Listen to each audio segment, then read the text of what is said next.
Hello and welcome to another video. Today I want to talk about how you can come up with statistics like these, where I made a spreadsheet that just has a lot of information about the champion I prefer to play, which is Evelynn, for your own champ or for Evelynn or for anything you want really. So I'll do it on the example of Evelynn, and then you can adapt it to whatever else that you play if you want to do it for yourself. So this is going to be in the context of jungle right now.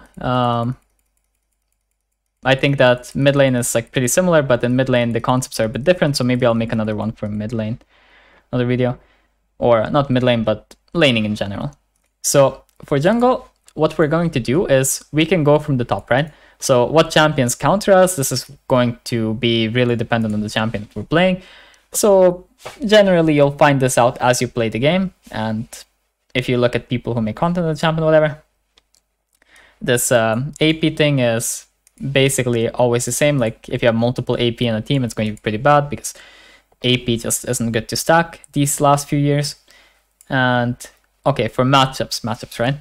So matchups are going to really change based on how good you are at a champion and how you understand the matchups in question, right? So right now, these matchups, I would color them differently, right? Because first of all, I play differently than I did then when I made the spreadsheet, which was in season 10, I believe, and also because the meta has changed. But generally for matchups, you're going to have a problem and you're going to have a solution. So let's just go through them, right? So against Amumu, what is my problem and what are my solutions? So my problem is that I can't really kill him on his first clear. I don't really beat him in fights because he can go conquer and his 2 Qs let him beat me. And if his laners win, it's like pretty hard for me to do stuff, but he also doesn't bully me too hard.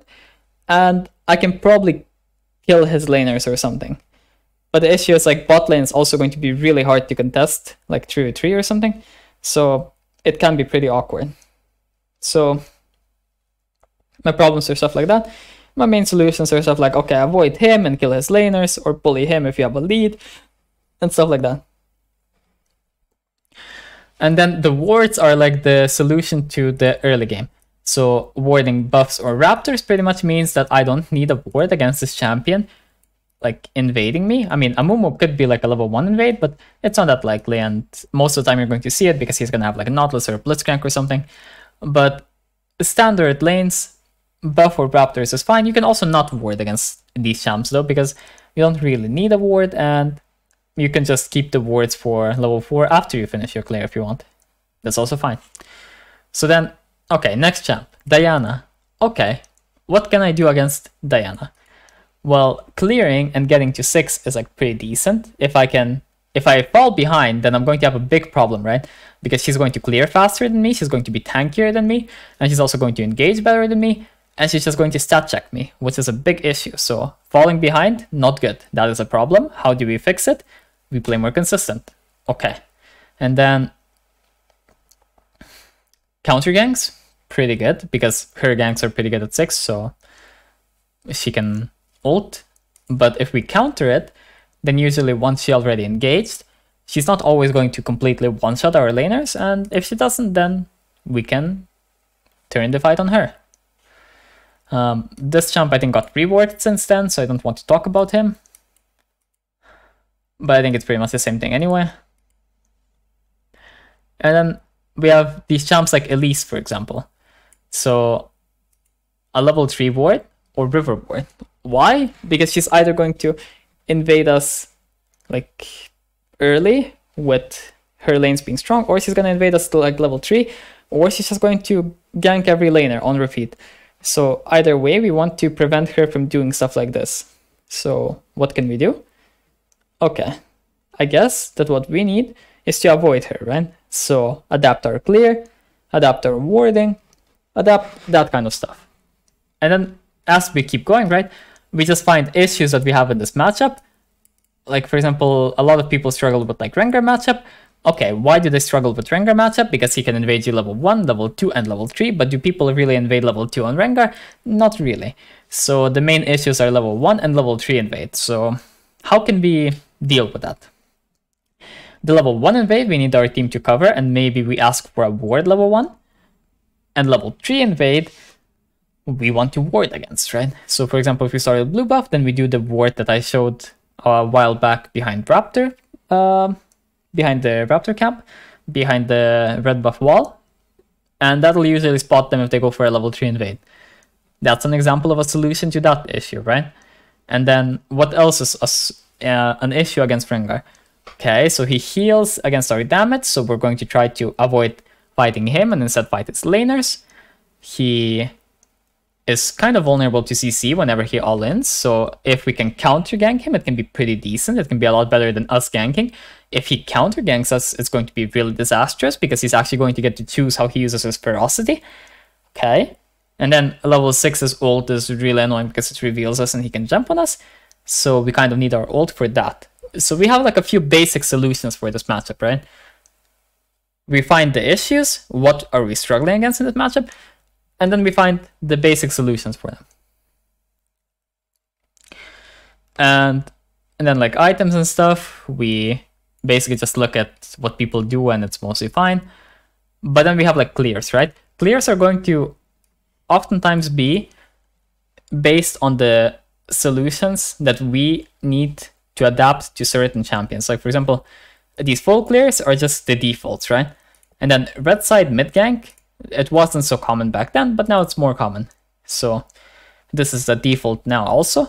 But then there's also like 4 camp into counter gank. This is pretty lane dependent. Then Raptors, Krugs, Red, Blue, Gromp, Wolves.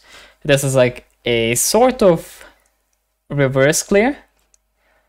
And you also get your next camps to respawn faster. So this is a variation of reverse clear. You can also do opposite reverse clear. So you can do red into blue and then reverse clear. You can do red Raptors, blue, and then reverse clear. And you can avoid like some invades with that and whatever else. Then you also have, yeah, this is red, blue. This is like the complete reverse clear. And you just use this if you think you're going to get invaded and you don't really have any other counterplay to it. So maybe it can be useful. Though you do have to be careful for level 2 invades with this, because if the enemy sees this coming and level 2 invades you and they meet you on your blue buff, it can be a bit scary. So then we have like some examples like, okay, well, this for example is like a general game plan, right? So what is your game plan on Evelynn when you load into a game? That's like the default game plan that Evelynn players have. So level 1, most Evelynn players like to ward, recall at 56 seconds, place a ward at the end of the recall, then swap to sweeper or whatever. People who are aware will also realize that this is not necessary if you play against a champion that won't invade you, and you can just keep wards, and it's more beneficial because you can look at the minimap and you can find which laners are actually warding and where they warded by their movements inside of the lane and spot them that way. Then we have the plan while playing. So you do a red side, you're approaching Raptors, is mid gankable? Yes, okay, we can gank it with sweeper. No, okay, we go next camp and we look at top lane. When you're doing Raptors though, you should also look at bot lane. So that's also another thing to note here, because you can do level 3 bot lane gank. But at the time of writing this spreadsheet, level 3 bot lane ganking was not as viable because you kind of wanted to get all of your camps. And right now, the camps don't matter as much. So then, okay, next camp, and then we look, is top lane diveable or something, or gankable and counter gankable or something? No, or not sure? Okay, move on. Yes, do you win 2v2? Then go like this, right? That's a simple plan. No, or I'm not sure? Okay, stay consistent. Clear till 6 camps. Is top lane blah blah blah, right? What's the state? What is mid lane like?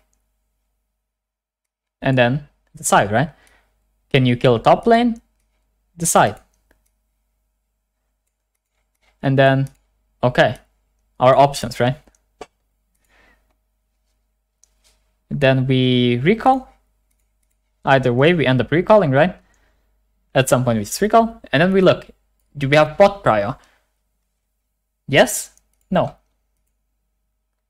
Right?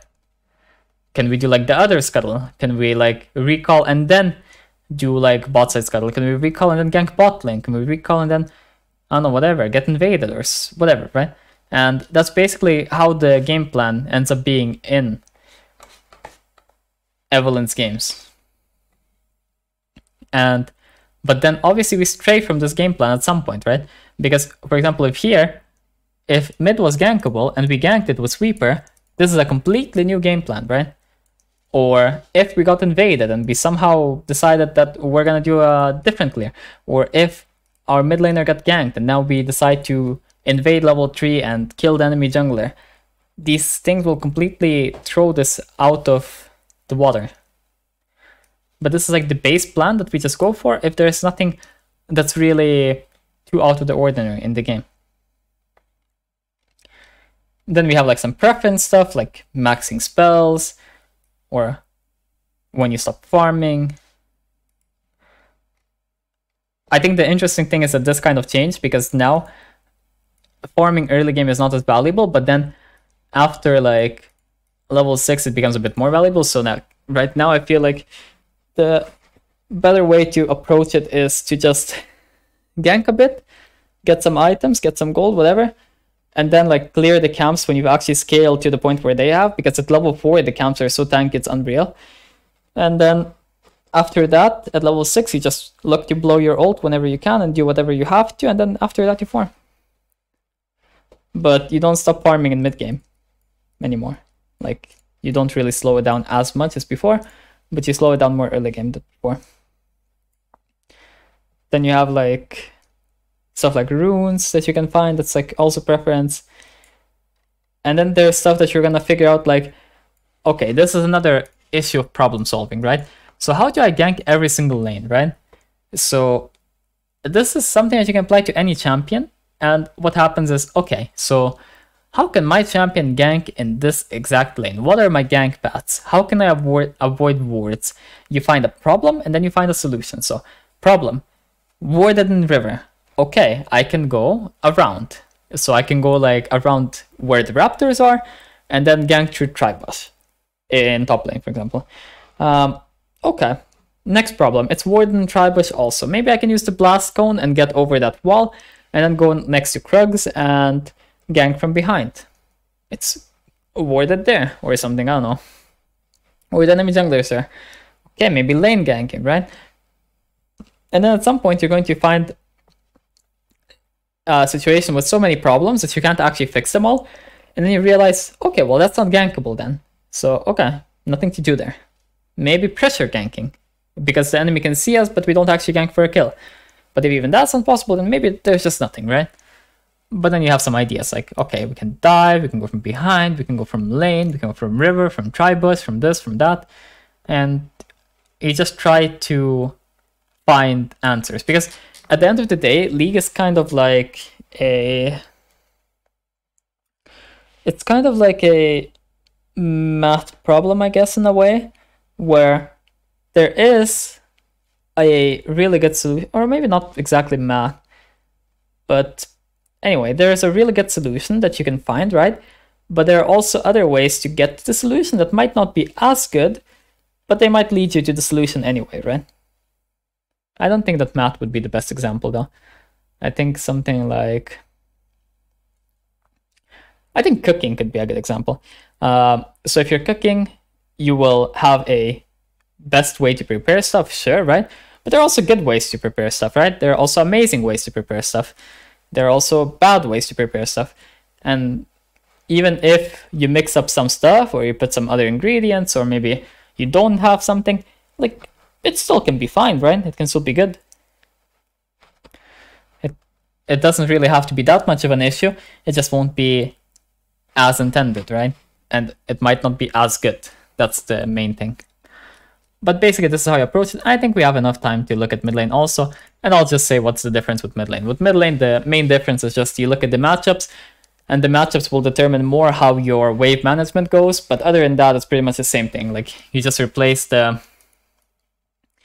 idea of how you clear with how you manage your waves. Like clears are just wave states, like how you manage waves. And then in the matchups, it's just like how do I trade and stuff. That's basically what changes. But everything else is pretty much the same. The game plans are also the same. Like you will still stick to your game plan, but then if you see something is off from your game plan, then you will change your game plan and move on to that. So I think that, and that also applies the same way for top lane, for ADC, whatever. I think that wraps up this video. Thank you for watching, and if you enjoyed it, then like and subscribe, and I'll see you next time. Peace.